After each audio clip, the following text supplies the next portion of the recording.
മൗഗ്ലിക്കുട്ട താഴെ ഇറങ്ങടാ, ഞങ്ങൊന്ന് പാടത്തേക്ക് പോയിട്ട് വരാം. പാടത്താണെങ്കിൽ ഈ മഴവെള്ളമൊക്കെ വന്നും കഴിഞ്ഞ് വെള്ളം കൂടിയിട്ടുണ്ടാവും. അപ്പോൾ ഒത്തിരി പറഞ്ഞിട്ടാണ് രമേശ് ചേട്ടൻ കൊണ്ടുപോകാന്ന് പറഞ്ഞത്. എന്നിട്ട് മൗഗ്ലിക്കുട്ടനെ ഇറക്കാനും പാടുപെട്ടു കേട്ടോ. അപ്പോൾ നമ്മുടെ വീട്ടിൽ നിന്ന് കുറച്ച് അടുത്തായിട്ടാണ് ഈ പാടമുള്ളത്. ഈ പാടത്തിൻ്റെ പേര് പാണ്ടിപ്പാടം എന്നാണ് കേട്ടോ. ഈ റോഡ് പോകുന്നത് മാരേക്കാടുക്കാണ്. ഇവിടെ എത്തിയപ്പോൾ നമ്മുടെ വണ്ടി സ്റ്റോപ്പായി കേട്ടോ. ഇനി അങ്ങോട്ട് റോഡ് ഏതാ പാടേതാ തോടേതാന്നൊന്നും അറിയില്ല. ഇതിലൂടെ വണ്ടി പോവുമോയെന്നറിയാൻ വേണ്ടി ഞാനൊന്ന് നടന്നു നോക്കി. എന്താ ഒരു സുഖം സത്യം പറഞ്ഞാൽ. ഈ ചെരുപ്പൊക്കെ ഊരി വെക്കണം. അപ്പോൾ അതുകൊണ്ട് തന്നെ ചെരുപ്പ് ഊരി വെച്ചിട്ടായി പിന്നത്തെ യാത്ര കേട്ടാ.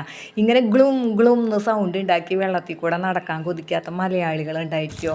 ഓരോ മഴക്കാലം വരുമ്പോഴും നമ്മളെ ഏറ്റവും ഇഷ്ടപ്പെടുന്നത് ഈ നിറഞ്ഞു കിടക്കുന്ന പാടം കാണാനും അതിൽ മീൻ പിടിക്കാനും എല്ലാം ഒരു രസമാണ് അല്ലേ. വരാൻ മടിച്ച രമേശ് ചേട്ടൻ ഇപ്പോൾ വളരെ ഹാപ്പി ആയിട്ടാണ്. കുറേ നേരം കഴിഞ്ഞിട്ട് പോകാമെന്നാണ് പറയുന്നത്. ഇഷ്ടപ്പെട്ടാൽ ലൈക്ക് ചെയ്യുക, ആദ്യമായിട്ട് കാണണമെങ്കിൽ സബ്സ്ക്രൈബ് ചെയ്യുക.